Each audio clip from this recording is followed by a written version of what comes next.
जय हिंद साथियों, स्वागत है आपका self study classes with Sumit Jain YouTube channel में। दोस्तों, रोज की तरह आज भी फनी वीडियो आने वाला है, फनी ट्रिक आने वाली है आपके पास। हिंदी साहित्य की आप अगर तैयारी कर रहे हैं, नेट की तैयारी कर रहे हैं, पीजीटी की कर रहे हैं, एलटी ग्रेड की कर रहे हैं, आरपीएससी या ऐसे एग्जाम की तैयारी कर रहे हैं जिनमें हिंदी साहित्य पूछा जाता है, तो हिंदी साहित्य के लिए self study classes with Sumit Jain YouTube channel सबसे बेस्ट है आपके लिए। ठीक है, तो दोस्तों सब्सक्राइब कर लेना यूट्यूब में self study classes with Sumit Jain.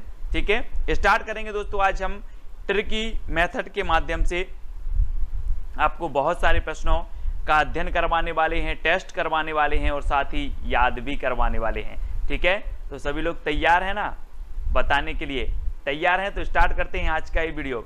दोस्तों, आज का आपका पहला प्रश्न है, भविष्यत कहा के रचनाकार कौन है? अब आपको उत्तर बताना है, फटाक से 4 सेकंड में आप उत्तर बताएंगे कौन सा ऑप्शन लॉक कर दिया जाए। तो आपने बिल्कुल सही आंसर बताया है, क्या है? धनपाल। अब यहां पर दोस्तों आया है धन और यहां आया है भविष्य, है ना। अब इसको कैसे याद रखोगे? मैंने आपको कई बार बताया है कि लोग क्या करते हैं, भविष्य के लिए धन का संचय करते हैं। भविष्य के लिए, आप भी भविष्य के लिए धन का संचय करते हैं, मैं भी भविष्य के लिए धन का संचय करता हूं, यानी कि सभी भविष्य के लिए धन का संचय करते हैं। तो भविष्यत कहा रचना किसकी हो जाएगी? धन का संचय करते हैं तो धनपाल, है ना।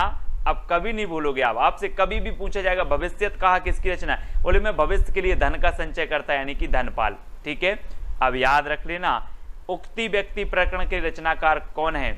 4 विकल्प है, 4 सेकंड आपके पास हैं। तो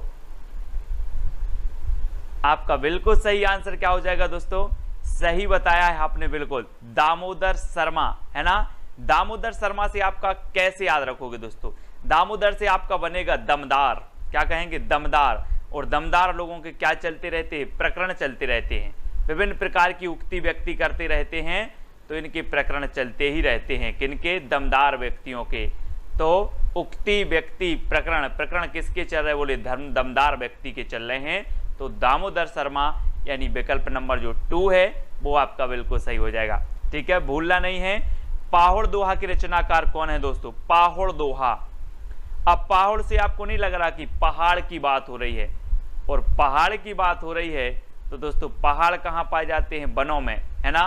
और वनवास किसे हुआ था? किसे हुआ था वनवास? राम जी को हुआ था, और ये पहाड़ों पर घूमते हुए जा रहे थे वन में। तो पाहुड़ दोहा के रचनाकार कौन होंगे? कौन होंगे?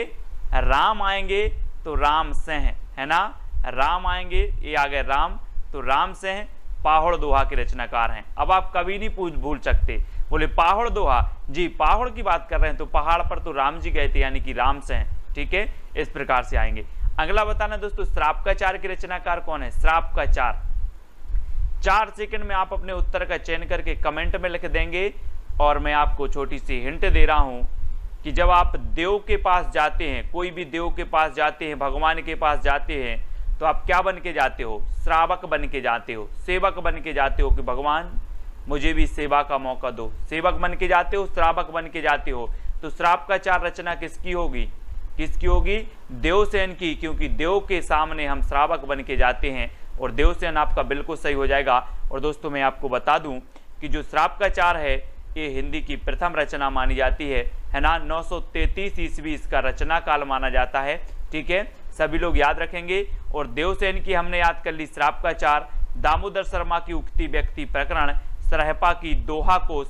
सरहपा की दोहा कोश तो अधिकांश लोगों को पता ही होगा, है ना। नहीं तो आप बोलो कि सर दोहा सुनाओ, सर से सरहपा और दोहा सुनाओ तो दोहा कोश, है ना।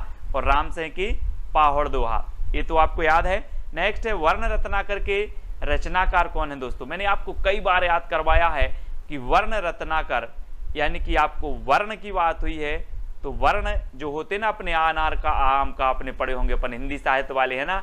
तो वर्ण रत्नाकर यानी कि वर्ण, और वर्ण हमें कैसे पढ़ना है? ज्योति में पढ़ना है, ज्योति में, अंधेरे में नहीं पढ़ना वर्णों को, नहीं तो अनार को उल्लू का बोल दो। इसलिए वर्णों को ज्योति में पढ़ना है तो वर्ण रत्नाकर के रचनाकार कौन होंगे? ज्योति में पढ़ना है तो ज्योतिरीश्वर ठाकुर। ठीक है, वर्ण रत्नाकर के, अब आप कभी नहीं बोलोगे, मैं बोलूंगा वर्ण रत्नाकर के रचनाकार कौन है, आप बोलोगे सर ज्योति में पढ़ना है, ज्योतिरीश्वर ठाकुर। यानी कि विकल्प नंबर जो आपका बी है वो बिल्कुल सही हो जाएगा। ठीक है, अगला बताना है दोस्तों, अपभ्रंश शब्द का सबसे पहले प्रयोग किसने किया। अपभ्रंश शब्द का बताना है दोस्तों। अब एक चीज बताना दोस्तों कि जो अपभ्रंश शब्द का प्रयोग करेगा उसको अपभ्रंश शब्द का पहले से पता होगा, जब तो उसने प्रयोग किया। अब जिसको कोई चीज पता नहीं है वो कैसे प्रयोग करेगा, तो अपभ्रंश शब्द का पहले से पता था इसलिए प्रयोग किया। पता से आपका क्या बनेगा, पतंजलि। क्या बनेगा, पतंजलि। तो अपभ्रंश शब्द का पतंजलि को क्या था, पता था, तो इन्होंने क्या कर दिया, अपभ्रंश शब्द का सबसे पहले प्रयोग किया इन्होंने। यानी कि आपका जो आ नंबर है वो बिल्कुल सही हो जाएगा। ठीक है, ऐसे याद रखेंगे। अगला बताना दोस्तों, अपभ्रंश को आभीरों की भाषा किसने कहा है। अपभ्रंश को आभीरों की भाषा किसने कहा है, आपको बताना है, 4 सेकंड में आपको बताएंगे। अब दोस्तों एक बार अपभ्रंश ने सोचा कि यार मुझे कोई भी कुछ भी बोलता रहता है, आभीरों की भाषा, कहीं ये भाषा, कहीं बिगड़ी हुई भाषा। अब जो बोलेगा तो क्या मिलेगा, दंड मिलेगा। अगर कोई आभीरों की भाषा मुझे बोलेगा तो क्या मिलेगा, दंड। तो आभीरों की भाषा कौन बोलेगा, दंड से दंडी, है ना। कहा कि आभीरों की भाषा अगर बोला तो क्या मिलेगा, दंड। तो आभीरों की भाषा किसने बोला, दंडी ने। ठीक है, अपभ्रंश को दंडी, है ना, याद रख लेना। आ नंबर आपका बिल्कुल सही होगा। किस विद्वान ने अपभ्रंश को देश भाषा माना। देश भाषा किसने माना, 4 विकल्प में से चयन करना है दोस्तों। और मैं आपको बता देता हूं कि जो देश का बेटा होगा, देश का सन होगा, उसे ही देश का माना जाएगा कि नहीं माना जाएगा, कि जो विदेश का आ रहा है उसे देश का मान लिया जाए।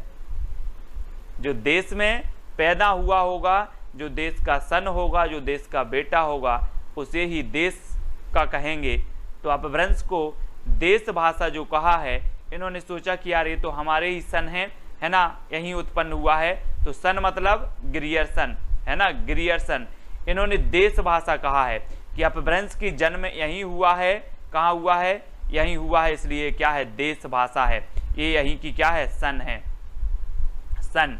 ठीक है, तो ग्रियर्सन साहब के बारे में आपको पता है कि इनका एक ग्रंथ है modern vernacular literature of Hindustan. ठीक है, और ये एशियाटिक सोसाइटी ऑफ बंगाल के निर्देशन में प्रकाशित हुआ था, है ना, मॉडर्न वर्नाकुलर लिटरेचर। और दोस्तों एक प्रश्न और पूछा जाता है कि जो ग्रियर्सन साहब हैं, सर्वप्रथम जो काल विभाजन का प्रयास किया, किसने किया, तो ग्रियर्सन साहब ने किया है सर्वप्रथम। ठीक है, तो याद रख लेना सभी लोग ग्रियर्सन के बारे में। और अपभ्रंश को सबसे पहले देश भाषा कहने वाले हैं तो वो कौन है, ग्रियर्सन साहब। ठीक है, अगला बताना दोस्तों, अवधि का एक अन्य नाम क्या है, अवधि। तो दोस्तों आप लोग विभिन्न प्रकार के कार्य करते हो और उनमें आपको अवधि मिलती है। क्या मिलती है, अवधि। और घर वाले आपसे बोलते हैं कौन सी अवधि मिली, कौन सी अवधि मिली, या अवधि कौन सी ली, अवधि कौन सी ली। तो अवधि का अन्य नाम क्या होगा, कौन सी ली मतलब कौशली। अवधि कौन सी ली, बोले कौशली। ठीक है, तो अवधि का जो अन्य नाम होगा वो क्या होगा, कौशली। अब याद रख लेना, अवधि कौन सी ली, है ना, इस प्रकार से। तो कौशली आपको याद रखना है। ठीक है, अगला आपको बताना दोस्तों, अवधि ग्रंथ अवध विलास किसकी रचना है। अवध विलास, आप लोगों ने वो एक गीत सुना होगा दोस्तों, एक गीत है बुंदेलखंड का कि बना की अवधपुरी ससुराल बारात को जहरे। एक आपने गीत सुना होगा। अवध से क्या हो जाएगा, अवध का लाल, अवध का लाल। तो अवधि ग्रंथ है अवध विलास, और अवध विलास के जो रचनाकार होंगे वो कौन होंगे, लाल दास, क्योंकि अवध का लाल, है ना। तो याद रखना, अवधि ग्रंथ है अवध विलास और अवध विलास के रचनाकार हैं लाल दास। सभी को याद रखें, कभी भूलना नहीं। अगर भूल गए तो एक बार वीडियो फिर से देख लेना। राम काव्य परंपरा की सर्वप्रमुख भाषा है तो कौन सी है। दोस्तों आपको पता है कि राम को भी क्या मिली थी, अवधि मिली थी। बोले आप 14 वर्ष के वनवास को जाओगे, है ना, और इनको अवधि मिल गई 14 वर्ष की। तो अवधि मिली तो राम काव्य परंपरा की जो सर्वप्रमुख भाषा होगी वो कौन सी होगी, कौन सी होगी, अवधि। ठीक है, याद रख लेना, राम काव्य परंपरा की सबसे जो प्रमुख भाषा है वो कौन सी है, अवधि है। और आपको पता है कि राम काव्य धारा के जो श्रेष्ठ कवि हैं वो कौन है, तुलसीदास जी। ठीक है, और तुलसीदास ने दोस्तों सबसे पहले अवधि भाषा का प्रयोग किया और आपकी जो रामचरितमानस है महाकाव्य है, ठीक है, श्रेष्ठ महाकाव्य है रामचरितमानस। और दुनिया में अगर सर्वाधिक जो टीकाएं लिखी गई तो वो रामचरितमानस की लिखी गई, और रामचरितमानस की जो भाषा है वो अवधि भाषा है। ठीक है, ये चीज भी याद रखनी है। और बाद में तुलसीदास ने ब्रज भाषा का भी प्रयोग किया है, विनय पत्रिका, कृष्ण गीतावली, है ना, इन रचनाओं में क्या किया है, ब्रज भाषा का प्रयोग किया है। लेकिन राप का परंपरा की जो सर्व प्रमुख भाषा है वो अवधि ही है, जिनका जो जीता जागता उदाहरण रामचरितमानस है। ठीक है, ब्रज भाषा का उदय माना जाता है तो कब से माना जाता है दोस्तों?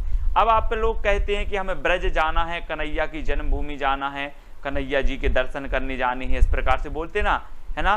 तो ब्रज अगर जाना है आपको तो अब भूल जाना कि 2-5 रुपए में पहुंच जाओगे, अब सीधे 1000 लगेंगे आपको। कितने लगेंगे? 1000 लगेंगे। तो ब्रज भाषा का उदय कब होगा? कब होगा? 1000 ईस्वी, 1000 ईस्वी के आसपास ब्रज भाषा का उदय माना जाता है। यानी कि आपका जो विकल्प नंबर 1 है वो बिल्कुल सही हो जाएगा, 1 नंबर। ठीक है, अगला प्रश्न देखते हैं दोस्तों, पश्चिमी हिंदी का विकास अपभ्रंश के किस रूप से हुआ है? ये दोस्तों हम आपको आज पूरी अच्छे से बता रहे हैं, है ना। पश्चिमी हिंदी, पश्चिमी हिंदी आपको पता है पश्चिमी से क्या होगा, पश्चिमी हिंदी का विकास बनाना है। पश्चिमी से यहाँ पर देखो ये भारत का नक्शा दिया है, ये आपका पूर्वी क्षेत्र है और ये पश्चिमी क्षेत्र है।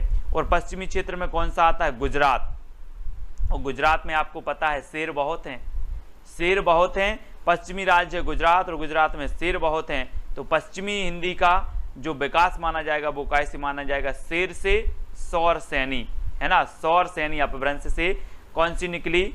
पश्चिमी हिंदी। ठीक है, याद रख लेना है ना, सौर सैनी अपभ्रंश से पश्चिमी हिंदी आई। और मागधी से कौन सी आई? मागधी, मागधी से आई दोस्तों आपकी कौन सी? बिहारी का बंगला ओड़ा असमिया में। इसका एक कोड है वो आपको याद रखना है, बिहारी का बंगला ओड़ा असमिया में, बंगला ओड़ा असमिया। ठीक है, ये याद है आपको और होगा। तो बिहारी से बिहारी हिंदी, ठीक है, और बंगला ओड़ा से उड़िया और असमिया, है ना, ये जो है ये कैसे आई? मागधी से आई, है ना। तो याद रख लेना है, मगध में बिहारी का बंगला ओड़ा असमिया, मगध से बन जाएगा आपका मागधी, है ना। और बिहारी हिंदी, बंगला, उड़िया और असमिया ये सभी कौन से निकली हैं? मागधी से, है ना। और पश्चिमी हिंदी से सौर सैनी से पश्चिमी हिंदी। ठीक है, याद रख लेना। अर्धमागधी से कौन सी निकली? पूर्वी हिंदी, अर्धमागधी से पूर्वी हिंदी। ठीक है, ब्राचड़ से कौन सी निकली? सिंधी निकली, सिंधी। तो ये तो हो गई आपकी इनसे निकलने वाली भाषाएं। फिर दोस्तों आपको पश्चिमी हिंदी से भी पढ़ना है। पश्चिमी हिंदी से जो निकली आपकी निकली कौन कौन सी? पश्चिमी हिंदी की बात करें तो आपकी निकली दोस्तों गुजराती। कौन सी निकली? गुजराती, राजस्थानी, है ना, सॉरी राजस्थानी, गुजराती और पश्चिमी हिंदी। ठीक है, ये निकली आपकी काय से? सौर सैनी से। तो आपको याद रख लेना है, सौर सैनी से पश्चिमी हिंदी, गुजराती और राजस्थानी। ठीक है, और पश्चिमी हिंदी से जो निकलने वाली थी उनका भी मैंने आपको कोड बनाया था, कानों के खड़ी बुंदेली ब्रजभान हरि के पास। कानों से आपकी कन्नौजी, खड़ी से खड़ी बोली, है ना, बुंदेली से बुंदेली, ब्रज से ब्रज, हरि से हरियाणवी, है ना। और इस प्रकार से आपको याद रख लेना, ये पश्चिमी हिंदी की भाषाएं हैं, है ना। गुजराती और राजस्थानी आपकी ये अलग हैं। राजस्थान की भी है आपकी मेवाती है ना, जयपुरी, इस प्रकार से आपको राजस्थानी की भी हैं। फिर आपकी पूर्वी हिंदी आती है दोस्तों। तो पूर्वी हिंदी की आपकी कौन कौन सी हैं? मैंने कोड बनाया था, अब छत्तीसगढ़ी, आ से अवधी, बा से बघेली और छत्तीसगढ़ी से छत्तीसगढ़ी, है ना। तो अब छत्तीसगढ़ी ये पूर्वी हिंदी की हैं। पश्चिमी हिंदी की कानों के खड़ी बुंदेली ब्रजभान हरि के पास। ठीक है, तो इसका कोड हो जाएगा। और मगध में बिहारी का बंगला ओड़ा असमिया में, ये मागधी का हो जाएगा। और ब्राचड़ से सिंधी निकली है। ठीक है, इसको हम आपको जब व्यवस्थित पढ़ाएंगे एक बार हिंदी की कौन से क्या निकली है, कौन सी कब से, क्योंकि 1-2 प्रश्न यहाँ से आपके बन जाते हैं तो आपको याद हो जाएगा। ठीक है, अब आपको बताना राधा माधव विलास की रचनाकार कौन है, राधा माधव विलास की रचनाकार। अब दोस्तों आपको नहीं लग रहा कि राधा और माधव को क्या बोलते, श्री कृष्ण, तो राधा कृष्ण बोल दो सीधे सीधे। तो राधा माधव इनकी हम क्या करते हैं, जय करते हैं, जय राधा माधव की जय। तो राधा माधव विलास की रचनाकार कौन होंगे, जय की है तो जयराम, जय की है तो जयराम, राधा माधव विलास की रचनाकार जयराम, यानी सी नंबर आपका बिल्कुल सही हो जाएगा यहाँ पर। अगला क्वेश्चन है दोस्तों, स्नेह लीला की रचनाकार कौन है। अब स्नेह लीला की बात आई है तो आपको पता है कि सृष्टि के रचयिता कौन है, विष्णु, सृष्टि के रचयिता विष्णु, और विष्णु जी अपनी जो सृष्टि है, सृष्टि के एक एक जीव से स्नेह करते हैं, सभी से स्नेह करते हैं, कौन, विष्णु जी। तो स्नेह लीला की रचनाकार कौन होंगे, विष्णुदास। ठीक है, स्नेह लीला की रचनाकार विष्णुदास, यानी कि आ नंबर आपका बिल्कुल सही हो जाएगा। अगला बताना दोस्तों, रानी केतकी की कहानी के रचनाकार कौन है। बहुत ही बढ़िया है, उदयभान चरित इसे कहा जाता है। ठीक है, इसका दूसरा नाम है उदयभान चरित, रानी केतकी की कहानी है ना। और दोस्तों आपको पता है कि रानी केतकी की कहानी इंसान ने ही नहीं अल्लाह ने भी सुनी, रानी केतकी की कहानी इंसान ने ही नहीं अल्लाह ने भी सुनी। तो इसके रचनाकार कौन होंगे, इंसा अल्लाह खां, है ना, इंसा अल्लाह खां, याद रख लेना। रानी केतकी की कहानी इंसान ने ही नहीं अल्लाह ने भी सुनी, तो इंसा अल्लाह खां। हिंदी साहित्य का दूसरा इतिहास के रचनाकार कौन है, दूसरा इतिहास के रचनाकार बताना है दोस्तों, और 4 सेकंड में आप अपना उत्तर का चयन करेंगे। और मैं आपको बता देता हूं दोस्तों कि जो साहित्यकार हैं वो कहते हैं कि भगवान एक ही साहित्य लिखने में तो पसीना आ गया, आप दूसरे साहित्य की बात कर रहे हो। बच्चों का काम थोड़ी है, बच्चों का काम थोड़ी है दूसरा साहित्य लिखना। तो हिंदी साहित्य का दूसरा इतिहास कौन लिखेंगे, उत्तर आपको ही बताना है, कौन लिखेंगे, डॉक्टर बच्चन से हैं, याद रख लेना है ना। साहित्यकारों ने कहा कि एक इतिहास लिखने में पसीना आ गया, दूसरा इतिहास की बात कर रहे हो, बच्चों का काम है क्या, तो डॉक्टर बच्चन से दूसरा इतिहास। ठीक है, अब याद हो गया होगा दोस्तों। एक और पूछा जाता है हिंदी साहित्य का आधा इतिहास, तो आधा इतिहास ये सुमन राजे का है, किसका है, सुमन राजे का। और आपने देखा होगा दोस्तों कि जो सुमन मतलब होता है क्या, फूल, और फूल किसी को आधा नहीं दिया जाता, नहीं तो कहा कि फूल लिया है आधा इसको दे दो और आधा उसको दे दो, ऐसा होता कहीं नहीं होता। तो सुमन राजे का क्या है, हिंदी साहित्य का आधा इतिहास, और आधा नहीं दिया जाता कभी, सुमन है ना, फूल, तो याद रख लेना। हजारी प्रसाद द्विवेदी की बात करें तो हिंदी साहित्य का आदिकाल भी है, हिंदी साहित्य की है ना भूमिका भी है, हिंदी साहित्य की भूमिका याद रखेंगे सभी लोग। हिंदी साहित्य का उद्भव एवं विकास है हजारी प्रसाद द्विवेदी का, है ना। रामचंद्र शुक्ल जी का तो है ही हिंदी साहित्य का इतिहास। तो ये सारे इतिहास ग्रंथ हैं। नेक्स्ट आपसे पूछा जाता है कीर्तिलता के रचनाकार कौन है, और दोस्तों 4 सेकंड में आप अपना उत्तर तो चयन करेंगे। और मैं आपको बता दूं कि कीर्ति कब फैलती है, कोई व्यक्ति मूर्ख है और कोई विद्यावान है तो किसकी कीर्ति फैलेगी, विद्यावान की फैलेगी ना, जिसमें विद्या है उसी की कीर्ति फैलेगी। तो कीर्तिलता के रचनाकार कौन होंगे, विद्यापति, है ना। और दोस्तों इस कीर्ति में इन्होंने क्या किया था, राजा कीर्ति सिंह की यशोगाथा का वर्णन किया था, है ना। और विद्यापति की ये 3 रचनाएं प्रमुख मानी जाती हैं दोस्तों। इनकी एक रचना है पदावली, पदावली जो है इनकी मैथिली में रचना है। ये पूछी जाती है विद्यापति की कौन सी रचना मैथिली में है, तो इनकी जो पदावली है ये मैथिली में है। और इनकी कीर्तिलता और कीर्ति पताका ये 2 रचनाएं अबहट्ट में हैं। ठीक है, कीर्तिलता और कीर्ति पताका अबहट्ट भाषा में है, तो इनको आपको याद रखना है। और चंद्रबरदाई के बारे में तो पता है आपको कि ये हिंदी के प्रथम महाकवि हैं, है ना, याद रख लेना है। और राउल बेल एक रचना है चंपू काव्य, उसकी रचनाकार रोड़ा कवि हैं, है ना। ढोला मारूरा दुहा जिसकी रचनाकार कुशल लाभ हैं, है ना। और इनकी रचना हमें पढ़ना है पदलता पताका, पदलता पताका, पदावली कीर्तिलता कीर्ति पताका। ठीक है, इस प्रकार से। अगला बताना है दोस्तों अभिमान मेरु किसे कहा जाता है। दोस्तों आपको पता है कोई आदमी के पास जब धन बहुत हो जाता है, कोई अच्छी संपत्ति हो जाए, उन्हें अभिमान हो जाता है, अरे यार अभिमान हो गया, अहंकार हो गया, है ना। ऐसे ही पुष्प ने कहा कि मुझे तो देवताओं के ऊपर चढ़ाया जाता है, मेरी तो माला बनाई जाती है, तो पुष्प को क्या हो गया, अभिमान हो गया, पुष्प को अभिमान हो गया। तो अभिमान मेरु किसे कहा जाएगा, किसे कहा जाएगा, पुष्पदंत को।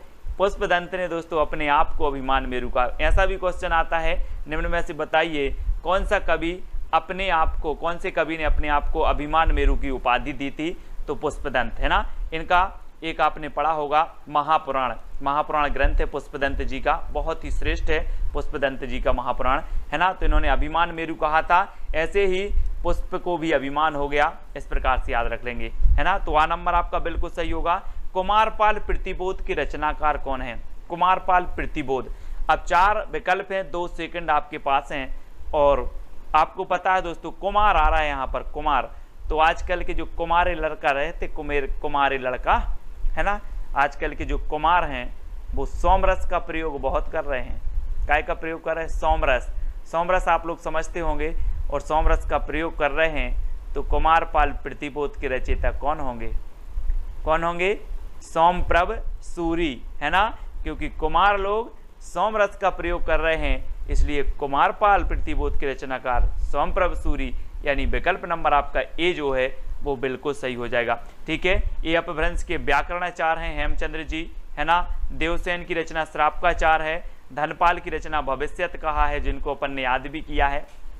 अब दोस्तों आपका एक चैलेंज प्रश्न है, चित्रलेखा किसकी रचना है, चित्रलेखा बताना है भगवती चरण वर्मा की, निर्मल वर्मा की, मोहन राकेश या फिर रांगे राघव की। ठीक है, ये चैलेंज प्रश्न है, इसका उत्तर आपको लिखना ही है, और आप जितना इसके बारे में लिख सकते हो वो कमेंट में जरूर लिखा करें। ठीक है, इससे आपका नॉलेज और बढ़ता है ना। तो चित्रलेखा के बारे में लिखें, और ये इनके रचनाकार हैं उनके बारे में भी आप लिख सकते हैं। ठीक है, और वीडियो कैसा लगा कमेंट के माध्यम से बताना है। और पिछला चैलेंज था आपका, उसने कहा था किसकी रचना है, तो उसने कहा था, है ना, सुखमय जीवन और बुद्धू का कांटा। ये 3 रचनाएं थी दोस्तों, ये 3 रचनाएं थी किसकी, चंद्रधर शर्मा गुलेरी की, चंद्रधर शर्मा गुलेरी की ये 3 रचनाएं थी। और एक क्वेश्चन पूछा जाता है कि मात्र हिंदी साहित्य में 3 रचनाओं को लिखकर कौन सा ऐसा साहित्यकार है जो अमर हो गया, तो वो साहित्यकार है दोस्तों चंद्रधर शर्मा गुलेरी, जिनकी 3 रचनाएं थी। उसने कहा था बुद्धू का कांटा और सुखमय जीवन, और उसने कहा था फ्लैशबैक शैली में लिखी गई ये रचना है। फ्लैशबैक मतलब होती है याद में चलती ना, आप फिल्म लोग देखते, बोले याद में फिल्म चल रही है ना, तो वही फ्लैशबैक शैली है। और उसने कहा था बुद्धू का कांटा और सुखमय जीवन, ये चंद्रधर गुलेरी जी आपकी हैं। ठीक है, तो दोस्तों वीडियो कैसा लगा कमेंट के माध्यम से जरूर बताएं, है ना। और जो आपको चैलेंज दिया है वो उत्तर तो आप सभी को बताना है। ठीक है, और वीडियो को लाइक करना है। जो भी साथी अभी तक टेलीग्राम ग्रुप से नहीं जुड़े हैं वो टेलीग्राम ग्रुप से जुड़ जाएं, टेलीग्राम ऐप डाउनलोड करें, उसमें सर्च करें IAS स्टडी ट्रैक और ज्वाइन हो जाएं। और हिंदी साहित्य का एक प्यारा सा व्हाट्सअप ग्रुप है जिसमें बहुत सारे लोग जुड़े हैं, उससे जुड़ने के लिए आपको 9098609291 ये आपका नंबर है। इस नंबर पर आपको क्या करना है, मैसेज करना है, आपको उस ग्रुप की लिंक मिल जाएगी। ठीक है, तो आपको जरूर जुड़ना है। और जो भी फेसबुक में देख रहे हैं दोस्तों, वो यूट्यूब में सर्च करेंगे self study classes with Sumit Jain, बहुत सारी फनी ट्रिक आने वाली हैं। ठीक है, हिंदी साहित्य चुटकियों में याद हो जाएगा, कोई भी प्रश्न में कोई डाउट भी नहीं रहेगा और याद भी हो जाएगा। तो आज की वीडियो के लिए बस इतना ही साथियों, जय हिंद।